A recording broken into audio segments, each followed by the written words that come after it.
শেখ হাসিনা যখন বাংলাদেশের প্রধানমন্ত্রীর পদ থেকে ইস্তফা দিচ্ছেন সেই মুহূর্তের ছবি আপনারা দেখছেন।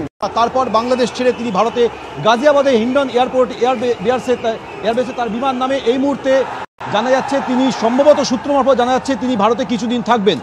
পলাইছে ভাই পলাইছে, শেখ হাসিনা পলাইছে, পলাইছে ভাই পলাইছে, শেখ হাসিনা পলাইছে, বেঁচে গেল বাংলাদেশ, বেঁচে গেল বাংলাদেশ। তো hello guys, this is Achinta, welcome to back my channel Achinta roast. তো বন্ধুরা, ভিডিওটা দেখে তোমরা বুঝতেই পেরে গেছো আজকের ভিডিওটা কেমন হতে চলেছে। তাই তোমাদের কাছে ছোট্ট রিকোয়েস্ট, ভিডিওটা সম্পূর্ণ দেখবে।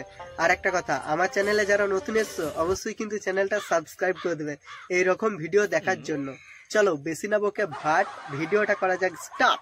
দয়া করে এমন কিছু পোস্ট করবেন না যাতে কোনো সাম্প্রদায়িক সম্প্রীতি এখানে নষ্ট হয়।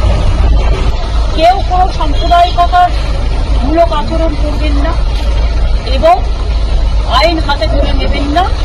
আমরা সেটা গভর্নমেন্ট অফ ইন্ডিয়া এবং গভর্নমেন্ট অফ বাংলাদেশ সেটা। আরে দিদিমা, এখন তো কিছু বলো না, প্রফেশন ভয় খাচ্ছ? তো বন্ধুরা, ভিডিওটা কেমন লাগলো কমেন্ট করো, আর চ্যানেলটা সাবস্ক্রাইব করে একটু সাপোর্ট করো, একটু ডাউন চলছে।